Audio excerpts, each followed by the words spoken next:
우리 함께 기도드리겠습니다. 사랑의 아버지 하나님 감사합니다. 하나님께서 우리를 사랑하셔서 불러주시고 하나님 앞에 예배하게 하여 주시니 감사합니다. 오늘 이 시간 함께 모여 예배드리지 못하지만 각자의 처소에서 하나님 앞에 마음을 모아 예배드리오니 주님 우리의 마음을 받아주시고 주님의 은혜로 우리 모두에게 응답하여 주시옵소서. 주님 간절히 원하옵기는 우리가 이 모든 상황들이 속히 지나가 함께 모여 마음껏 예배드리기를 원합니다. 그 시간이 우리 가운데 허락되어질 때까지 각자의 처소에서 각자의 삶의 자리에서 하나님의 뜻을 따라 최선을 다해 살아가는 우리 모두 되게 하여 주시옵소서. 또한 이 시간 함께 말씀을 듣습니다. 이 말씀을 통하여 우리가 하나님의 뜻을 알게 하여 주시고 그 뜻에 순종하며 살아갈 수 있게 하여 주셔서 하나님의 뜻이 이루어지는 삶을 살아가는 우리 모두 되게 하여 주시옵소서. 오늘 말씀 가운데 함께 하여 주시고 동일한 은혜 베풀어 주실 줄 믿사오며 예수님의 이름으로 기도드립니다. 아멘. 오늘 함께 나눌 하나님의 말씀은 고린도전서 12장 24절에서 27절의 말씀입니다. 제가 봉독하겠습니다. 우리의 아름다운 지체는 그럴 필요가 없느니라. 오직 하나님이 몸을 고르게 하여 부족한 지체에게 귀중함을 더하사 몸 가운데서 분쟁이 없고 오직 여러 지체가 서로 같이 돌보게 하셨느니라. 만일 한 지체가 고통을 받으면 모든 지체가 함께 고통을 받고 한 지체가 영광을 얻으면 모든 지체가 함께 즐거워하느니라. 너희는 그리스도의 몸이요 지체의 각 부분이라. 아멘. 아마도 당황스러운 소식에 많이 깜짝 놀라셨죠? 그리고 또 당황스러운 얼굴이 나타나서 이게 무슨 일인가 하실지도 모르겠습니다. 이번에 주변에 많은 일이 있었지만 그래도 설마 우리한테 그런 일이 있을까 아마 생각을 하셨을 텐데요. 안타깝게도 그런 일들이 꼭 우리를 비켜가지만은 않는 것 같습니다. 오늘 그런 일이 교회에 생겼고 또 그로 인해서 많은 성도님들이 당황해 하셨을 것 같습니다. 이 당황스러운 마음을 가지고 우리 하나님 앞에 나아갈 때에 또 하나님께서 우리에게 주신 귀한 은혜가 있을 줄 믿습니다. 우리는 살아갈 때 믿음으로 살아갑니다. 그냥 단지 어떤 종교적인 믿음, 예수님을 믿는 믿음이나 어떤 종교적인 믿음 이전에 갖고 있는 어떤 믿음을 가지고 우리는 살아가는데요. 아주 원초적인 믿음인 거죠. 무의식적인 믿음으로 우리는 일상을 살아가고 있습니다. 예를 들면 이런 것이죠. 우리가 지금 예배하는 예배당이 무너지지 않을 것이다. 그런 믿음. 그리고 내가 지금 쉬고 있는 이 집이 튼튼하고 안전할 것이다 하는 믿음이 우리 가운데 있습니다. 그리고 길을 걸으면서도 내가 지금 밟고 있는 이 땅은, 이 길은 단단하고 안전하게 내 발을 잘 지탱해 줄 것이다 라는 믿음이 우리 가운데 있기 때문에 길 가면서 그런 거 아무 생각 안 하고 걸어가지요. 여러분 집에 쉬면서 불안 가운데 쉬지는 않으시잖아요. 이 집이 무너질까 하는 생각은 아마 해보지도 않으셨을 겁니다. 그런 것들이 우리가 태어나면서부터 지금까지 많은 경험들을 토대로 쌓아온 그런 믿음입니다. 아주 원초적인 믿음이죠. 그래서 이 믿음이 우리 가운데 있습니다. 이것은 말 그대로 믿음이죠. 100% 그렇게 될 것이다 라는 확신은 아무 때도 없습니다. 그런 증거를 가지고 우리 믿지 않지요. 다만 우리가 그렇게 믿는 겁니다. 또 비슷한 믿음이지만 조금 얕은 믿음이 있어요. 어떤 믿음이냐면 바로 사람들에 대한 믿음입니다.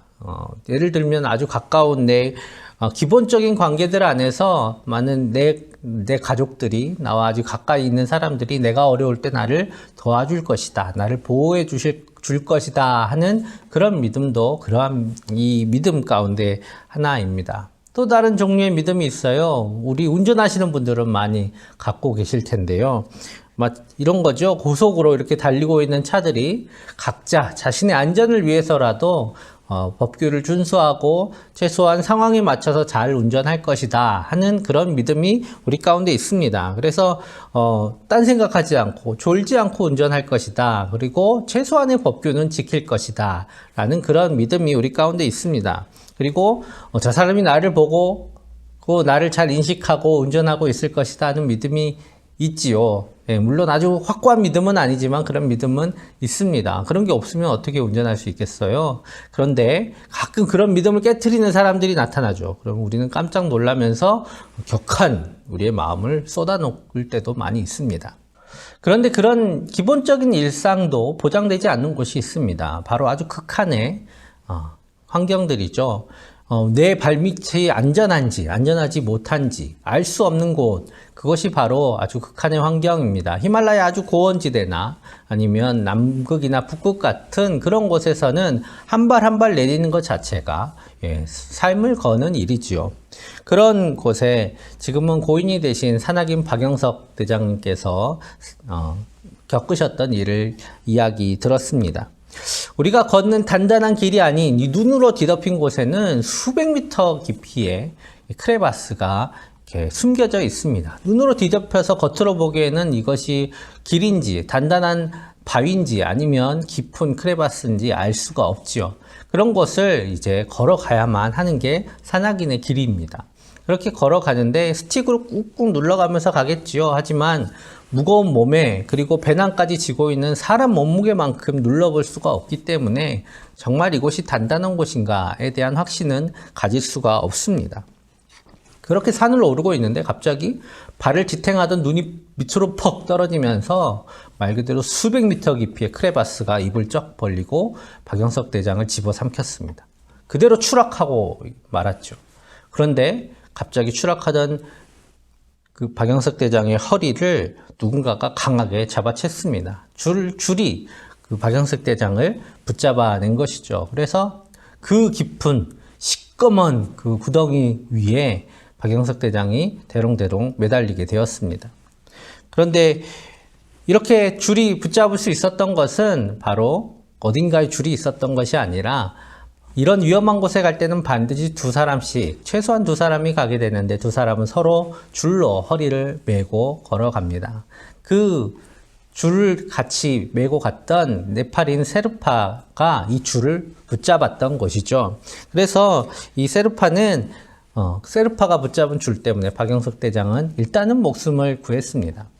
그런데 안 그래도 무거운 이 박영석 대장, 덩치가 크셨거든요. 거기다가 무거운 배낭까지 맸으니 얼마나 떨어지다가 허리에 줄 하나로 잡아챘으니 허리가 크게 상했겠죠. 그래서 온몸에 마비가 되어버렸습니다. 공중에 이렇게 대롱대롱 시커먼 구덩이 위에 그냥 대롱대롱 매달려만 있을 수밖에 없었지요. 그렇게 매달려서 이제 죽음의 시간만 기다렸습니다. 왜냐하면 네팔인은 아무리 생각해도 그 세르파는 자기를 끌어올릴 수 있는 힘이 없었습니다. 왜냐하면 이 무거운 몸무게 그리고 무거운 배낭까지 메고 있는 사람을 도저히 혼자서는 끌어올릴 수가 없었기 때문이죠. 그런 고지대 산악을 하는 분들 사이에는 서로 간에 암묵적인 룰이 있다고 합니다. 둘 다 이렇게 구조할 수 있는 상황에서는 최선을 다해서 구조를 하지만 모두의 목숨을 더 이상 담보할 수 없는 순간까지 온다면 한 사람이라도 사는 선택을 하는 것, 그것이 암묵적인 룰이라고 하네요. 그래서 이 순간에 세르파가 자기가 살기 위해서 줄을 끊어낸다고 해도 아무도 그를 탓할 사람이 없다고 합니다. 심지어 죽음을 당하는 사람도 그것에 대해서 원한을 갖거나 원망하는 마음을 가지지 않는 것이 룰이라고 합니다. 왜냐하면 이미 그런 곳으로 온 이상 그런 위험은 감수하고 왔기 때문이죠. 자, 그런 상황에서 이제 죽음을 기다리고 있었습니다. 그런데 아무리 기다려도 줄이 끊어지지가 않더랍니다.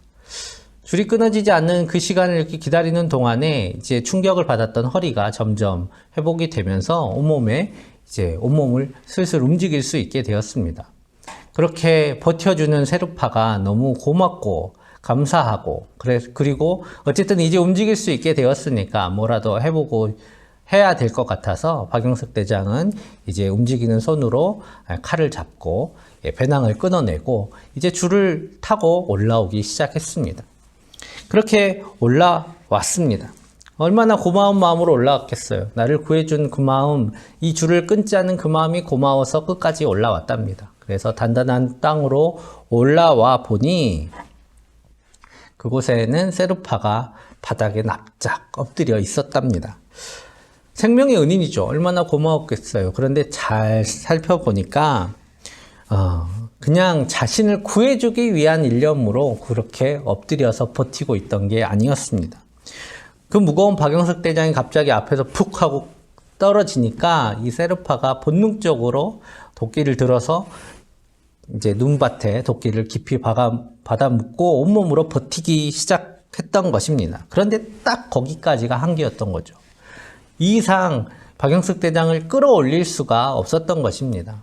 그렇다고 이 줄을 끊어내야 하는데 줄을 끊어내려고 손을 빼거나 움직이는 순간에 자기도 같이 끌려 내려가게 되는 상황이 된 것입니다. 그래서 세르파는 이 줄을 끊지도 못하고 끌어올리지도 못한 채로 그 자세로 그대로 버티고만 있었던 것입니다. 유일한 희망이 버티는 거였어요. 그래서 박영석 대장이 올라와야만 자기가 살아날 수가 있었던 것입니다. 그래서 오직하면 혓바닥까지 내밀어서 그 눈밭에 파묻고 있었다, 버티고 있었다, 이렇게 얘기를 하시더라고요.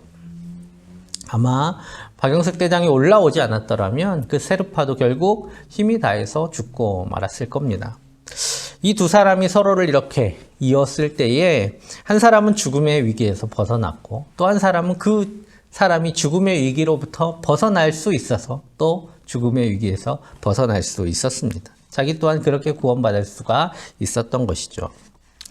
우리는 이 코로나19를 통해서 이 세상이 어떤 곳인지 다시 한번 깨닫게 됩니다. 당장 내게 닥치지 않았기 때문에 몰랐던 일들, 그런데 그 일들이 꼭 멀리만 있는 일들이 아니고 언제든지 누군가에게도 지금 닥치고 있고 언젠가는 나에게도 닥칠 수 있는 일이구나 라는 것을 깨닫게 되는 것이죠. 세상은 우리 생각만큼 그렇게 단단한 곳이 아니구나 라는 것을 이번 위기를 통해서 다시 한번 깨닫게 됩니다. 사실 목회를 그렇게 길게 하진 않았지만 이 짧은 순간에도 참 힘든 순간들이 있습니다. 그 힘든 순간들, 그리고 가장 좀 마음이 어려운 순간들이 어떤 순간이냐면 아무래도 많은 분들을 동시에 보고 있기 때문에 때때로는 참 어려운 일 당한 분들을 많이 뵙게 됩니다. 주일날 분명히 인사를 드렸는데 주중에 소식이 오시기를 쓰러졌다거나 또 때로는 부고가 들려오기도 합니다. 그렇게 갑자기 한 가정의 평화가 깨지고 또 큰 어려움에 빠지는 것이 순식간에 다가오는 것을 보면서 참 마음도 아프고 힘들고 쉽지 않은 일임을 또 깨닫게 됩니다. 우리의 삶은 그렇게 단단한 아스팔트 길 같은 곳이 아니라 바로 이 설원에 도처에 크레바스가 깔려있는 설원을 걷는 일과 같은 것이 바로 우리의 삶이다라는 것을 다시 한번 깨닫게 됩니다. 누구도 이 길에서 벗어날 수 없습니다. 나는 단단한 곳에 있지 그런 사람은 단 한 사람도 없습니다. 그리고 예수님을 믿는다고 해서 이 일들을 다 벗어날 수 있는 것은 아님을 우리는 또한 이번 일을 통해서 깨닫게 됩니다. 그래서 이렇게 언제 어디서 불어올지 모르는 바람 앞에 선 촛불 같은 존재가 바로 인간임을, 그리고 인생임을 깨달은 어떤 사람이 이렇게 이 땅의 삶을 노래했습니다. 이 풍진 세상을 만났으니 너의 희망이 무엇이냐? 부귀와 영화를 누렸으면 희망이 족할까? 담소하락에 엄벙덤벙 주색잡기에 침몰하니 세상 만사를 잊었으면 희망이 족할까? 희망가라 하지만 사실 희망이 한 점도 없는, 도대체 어디서 어떤 시련이 언제 튀어나올지 알 수 없는 그런 삶을 살아가는 사람들의 심정을 노래한 노래가 바로 이 희망가라는 노래입니다. 요즘 트로트에서 많이 나오더라고요. 이런 세상을 살아가는 우리는 어떻습니까? 우리 그리스도인들은, 예수님을 믿는 우리는 어떻게 살아가야 합니까? 예수님께서는 우리에게 뭐라고 말씀하셨나요? 오늘 예수님께서는 이 풍진 세상을 살아가는 우리에게 이렇게 말씀해주고 계십니다. 서로 사랑해라 라고 말씀하고 계시죠. 그것은 단순히 관계적이고 인격적인 어떤 이어짐, 그것을 넘어서 우리의 삶 속 깊이 하나 되게 하심을 의미합니다. 세르파와 줄이 이어졌던 것처럼 우리가 서로 사랑함을 통해서 서로의 삶을 이어내라고 예수님께서는 말씀하고 계시는 것이죠. 그래서 사도 바울은 이것을 이렇게 설명하고 있습니다. 에베소서 4장 3절 말씀, 우리도 잘 아는 말씀입니다. 평안에 매는 줄로 성령이 하나 되게 하신 것을 힘써 지키라. 아멘. 이 말씀은 서로 사랑을 나누고 서로 기분이 좋아지고 어떤 좋은 감정을 느끼고 하는 것을 넘어서는 말씀입니다. 서로의 아픔을 나누어 감당하는 일인 것이죠. 때로는 우리 모두가 세르파처럼 온몸을 땅에 파묻고 그가 다시 일어날 때까지 지켜내는 일이 될 수도 있습니다. 복음이 전파되고 예수 믿는 사람들이 많아진다는 것은 단지 구원받은 영혼들이 늘어난다라는 것을 넘어서서 이 위험하고 불안정한 세상 가운데서의 삶을 함께 살아낼 서로의 끈을 허리에 묶고 지탱해 줄 이들이 많아진다라는 것을 의미하기도 합니다. 예수님께서는 하나님의 나라가 완성되어지는 그날까지 이 풍진 세상 가운데서 살아가야 될 제자들을 향해서 이 귀한 말씀을 주셨습니다. 그래서 서로 하나 되게 하시고 서로 의지하게 하시고 서로 모이게 하셔서 함께 이 어려움을 이겨나가라고 우리에게 말씀하여 주셨습니다. 우리에게 닥친 이 어려움 가운데 어떤 하나님의 뜻이 있는지 우리는 알 수가 없습니다. 하나님께서 어떤 계획을 하셨고 언제 이 어려움이 끝나게 하실지 우리는 알 수 없지만 하나님의 뜻이 무엇인지 지금 당장은 알 수 없지만 그 어려움 가운데 우리가 어떻게 살아야 할지는 예수님을 통해 알 수 있습니다. 우리는 이 공동체를 통해 다시 일어날 힘을 얻고 이 위기를 버텨낼 힘을 얻을 수가 있습니다. 이 하나됨을 통해서 우리는 이 위기를 또 이 어려움을 나갈 힘을 얻을 수가 있는 것입니다. 안전한 울타리를 얻게 되는 것이죠. 여기서 이 안전한 울타리라는 것은 이 안전함은 우리가 딛고 서 있는 이 땅이 단단해서 얻는 것이 아닙니다.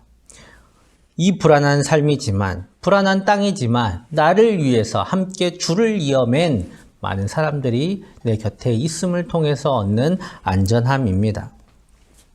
그리고 이것을 누린다라는 것은 나 또한 누군가의 안전을 위해서 내 삶을 나누고 내 삶을 던질 수 있어야 함을 의미하기 때문에 오늘 사도 바울은 반드시 성령 안에서 주시는 사랑으로 하나 되어야 한다라고 말씀하고 계시는 것입니다.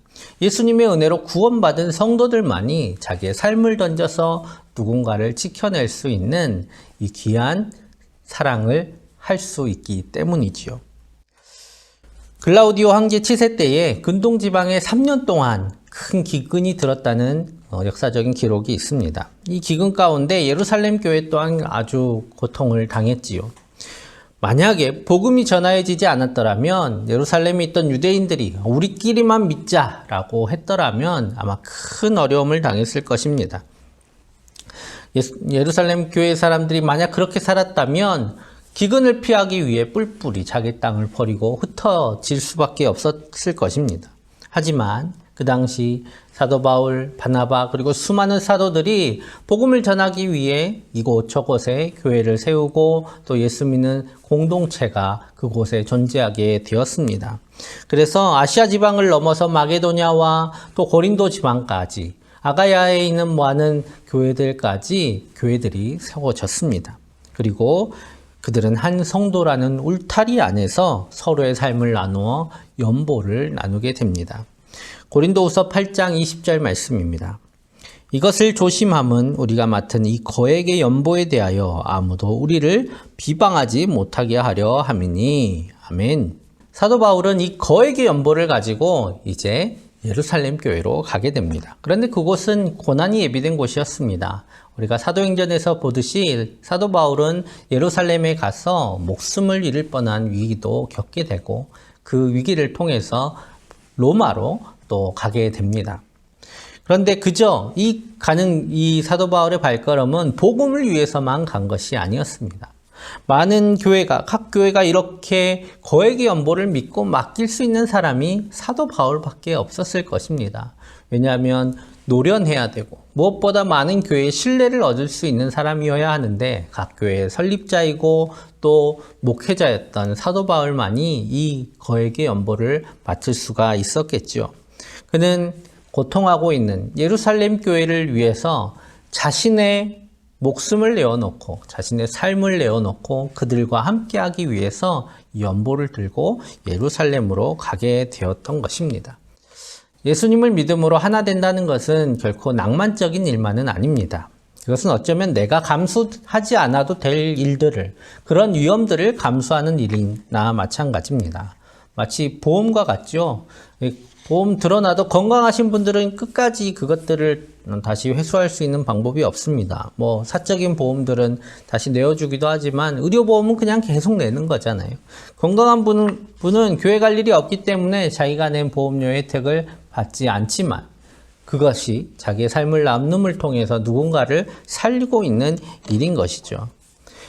이러한 위험을 감수할 수 있는 이유가 세상 가운데는 없습니다. 하지만 예수님께서 우리를 사랑하셨고 그러기 위해서 우리를 위해 자기의 목숨을 내어놓으셨기에 우리도 내 형제 자매를 위해 우리의 삶을 내어놓아 사랑할 수 있는 것입니다. 그리고 그 예수님께서 우리를 부르시고 또 그 사랑 가운데서 서로 사랑하라 명령하셨기 때문에 우리는 우리의 삶을 쪼개어 함께 이 줄을 붙들고 또 허리에 메고 살아가고 있습니다. 그래서 그 사랑 때문에 우리는 우리 교회 누군가를 회원님이라고 부르지도 않고 누구누구씨 이렇게 부르지도 않습니다. 형제님이고 자매님이며 지체라 우리는 서로를 부르고 있습니다.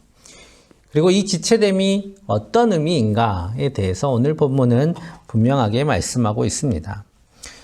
오늘 24절 25절 말씀입니다. 우리의 아름다운 지체는 그럴 필요가 없느니라. 오직 하나님이 몸을 고르게 하여 부족한 지체에게 귀중함을 더하사 몸 가운데서 분쟁이 없고 오직 여러 지체가 서로 같이 돌보게 하셨느니라. 아멘. 오늘 이 사랑 안에서 형제 자매 어려움을 함께 나누며 지탱하는 사랑의 공동체가 되시기를 간절히 축복합니다. 또 이 위험한 세상 속에서 예수님을 믿는 또 다른 이유가 있습니다. 그것은 바로 예수님을 믿음을 통해서 우리의 삶의 터전이 더 단단해지기 때문입니다. 이 세상이 왜 이렇게 위험한 곳이 되었고 불안한 곳이 되었는지 사도 바울을 통해서 하나님은 이렇게 말씀하고 계십니다. 로마서 5장 12절 말씀입니다. 그러므로 한 사람으로 말미암아 죄가 세상에 들어오고 죄로 말미암아 사망이 들어왔나니 이와 같이 모든 사람이 죄를 지었으므로 사망이 모든 사람에게 이르렀느니라. 아멘. 죄를 통해서 세상은 타락했을 뿐만 아니라 사망이 지배하는 곳이 되었습니다. 죄는 무엇입니까? 불순종입니다. 불순종으로 인해서 어떤 일이 일어나는지 우리는 잘 성경을 통해서 알 수 있습니다. 먼저는 하나님과 사람 사이가 나뉘어졌습니다. 뿐만 아니라 사람과 사람 사이가 나뉘어졌습니다. 좋아 죽겠다면서 노래까지 불렀던 아담이 이 죄를 짓고 난 이후에 하와를 향해서 이렇게 이야기하는 것을 볼 수 있습니다. 창세기 3장 12절 말씀입니다. 아담이 이르되 하나님이 주셔서 나와 함께 하신 여자 그가 그 나무 열매를 내게 주므로 내가 먹었나이다. 아멘. 죄로 인해 사람과 사람이 원수가 되는 순간입니다. 가인과 아벨 사건은 그것을 확정하는 사건일 뿐입니다. 사람은 더 이상 함께 하지 않고 각자 이렇게 나뉘어지게 되었습니다. 그리고 사람과 세계 사이도 나뉘어지게 되었습니다. 더 이상 세계는 사람을 환영하는 곳이 아니라 사람에게 혹독하고 위험한 곳이 되었고, 그래서 우리가 이 세상 속에서 알 수 없는 또 갑작스럽게 닥치는 자연재해 때문에 어려움을 당하게도 되었습니다. 죄로 인해 들어온 이 분열과 나뉨 때문에 세상 가운데 사망이 휘젓고 다니게 된 것이지요. 그렇기 때문에 우리가 망하기를 원하는 사탄이 그리고 어둠의 세력이 하는 중요한 전략이 바로 나누는 것입니다. 사자가 누우떼를 사냥하는 것을 보신 적이 있으실 겁니다. 그러면 사자가 누우떼가 있으면 막 뛰어들어가서 누우를 잡아서 먹지 않습니다. 천천히 몰기 시작합니다. 이리 몰았다가 저리 몰았다가 몰다 보면 그 중에 한 마리가 뚝 떨어져 나옵니다. 그러면 사자는 그 한 마리를 노리고 잡아먹지요. 사탄은 우리를 어려움으로 몰아가는 것입니다. 그 어려움으로 우리를 망하게 하려고 하는 것이 아니라 그 어려움을 통해서 우리를 한 사람씩 떼어놓습니다. 어렵기 때문에 떼어놓고 또 다른 방법으로 합당한 이유를 대며 떼어놓습니다. 이것이 더 유익이 되지 않느냐? 이것이 합당하지 않느냐? 왜 감당하지 않아도 될 손해를 감수해야 되느냐? 하면서 한 사람 한 사람을 떼어 놓습니다. 왜냐하면 그렇게 갈라놓기만 해도 사망이 알아서 그들을 멸망시키기 때문이죠. 이 때문에 사망을 이기신 예수님께서는 우리 가운데 믿음을 주시고 복음을 주시고 하나님의 생명이 흘러가도록 하셨습니다. 예수 그리스도를 믿음을 통해서 세상 가운데 하나님의 생명이 흘러가게 되는 것이죠. 그리고 이 생명은 서로 하나 되고 연결됨을 통해서 이 세상 속 구석구석으로 흘러 들어가게 됩니다. 이것을 통해서 세상은 그 불안함을 덜게 되고 더욱 단단해지고 안전한 곳이 되어져 가는 것입니다.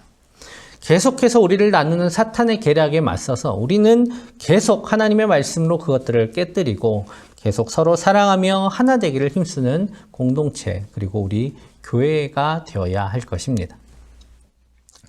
우리가 복음을 전하는 이유는 바로 여기에도 있습니다. 단지 영혼을 구원하는 것뿐만 아니라 바로 지금 여기 우리가 살아가고 있는 우리의 삶 속에 하나님의 생명이 채워지고 그래서 하나님의 생명을 누리는 삶이 되기를 위해서 더욱 평안하도록 하기 위해서 우리는 이 일을 하고 있습니다.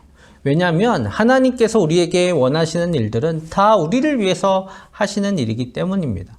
하나님을 위해서 하시는 일이 아니라 바로 우리가 하나님이 사랑하시는 우리가 잘 살기 위해서 우리에게 명령하시는 일들이기 때문입니다. 하나님께서는 우리를 사랑하시기 때문에 우리가 더 평안하기를 원하시고 우리가 평온하게 살아가기를 그래서 잘 살기를 원하고 계십니다. 오늘 우리가 복음 안에서 서로 하나 되고 서로의 짐을 지는 것은 바로 이를 위함입니다. 지금 당장 내가 혼자 안전하기 때문에 굳이 저기에 개입하지 않고 그냥 편안하게 있고 싶다라는 생각은 합당한 것 같지만 그것이 바로 사탄의 계략이다라는 것이죠. 하나님께서는 함께 일들을 감당하고 서로 짐을 나누어 지라고 말씀하고 계십니다. 왜냐하면 이것을 통해서 하나님의 생명이 흘러가기 때문이죠. 그래서 히브리서 기자는 서로 짐지기 싫어하는 모이기를 패하는 어떤 무리를 따르지 말라고도 권면하였던 것입니다. 왜냐하면 이것은 우리를 나누고 쪼개고 홀로 되게 하는 사탄의 계략임을 알았기 때문입니다.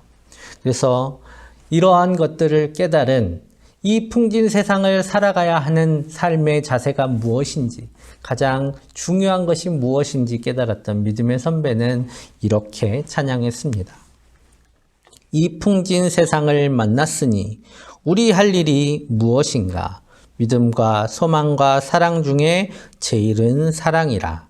형제여 서로 사랑하자. 우리 서로 사랑하자. 사랑의 주님 계명 지켜 힘써서 사랑하자. 이 풍진 세상 속을 살아가는 사랑하는 성도 여러분, 서로 하나 되며 서로 도우며 서로 짐을 지는 아름다운 공동체 되시기를 간절히 축복합니다. 사랑 안에서 이 불안한 세상을 새롭게 하실 예수님의 오심을 기다리며 하나님께서 기뻐하시는 백성들이 다 되시기를 간절히 소망합니다. 서로 사랑하는 공동체 안에서 안식을 누리며 서로 위로하고 격려함으로 하나님께서 기뻐하시는 충만한 교회가 되기를 간절히 축복합니다. 함께 기도드리겠습니다. 사랑의 아버지 하나님, 하나님께서 우리를 사랑하셔서 이 위태롭고 무서운 이 풍진 세상 속에서도 하나님의 복음을 주시고 주님을 알게 하여 주심을 감사합니다. 이 세상을 살아가는 우리에게 주신 귀한 말씀, 서로 사랑하며 서로 돕고 또 서로 돌보며 살아가라고 하신 이 귀한 말씀을 다시 붙듭니다. 아버지 하나님, 홀로 되게 하는 사탄의 계략에 빠지지 않게 하여 주시고 서로 힘을 나누어 서로 이 어려운 상황을 잘 이겨낼 수 있게 하여 주시고 우리가 더욱 주님 안에서 하나됨으로 주님의 생명을 이 세상 가운데 흘려보내는 귀한 믿음의 공동체가 다 되게 하여 주시옵소서. 우리 교회 어려운 상황도 주님께서 아시오니 모든 것들 가운데 하나님 함께 하여 주셔서 위로하시고 힘주시고 또 모든 성도들에게 하나님의 마음을 주셔서 더욱 하나되며 함께 마음을 모으는 귀한 주님의 공동체 다 되게 하여 주시옵소서. 감사드리며 예수님의 이름으로 축복하며 기도합니다. 아멘.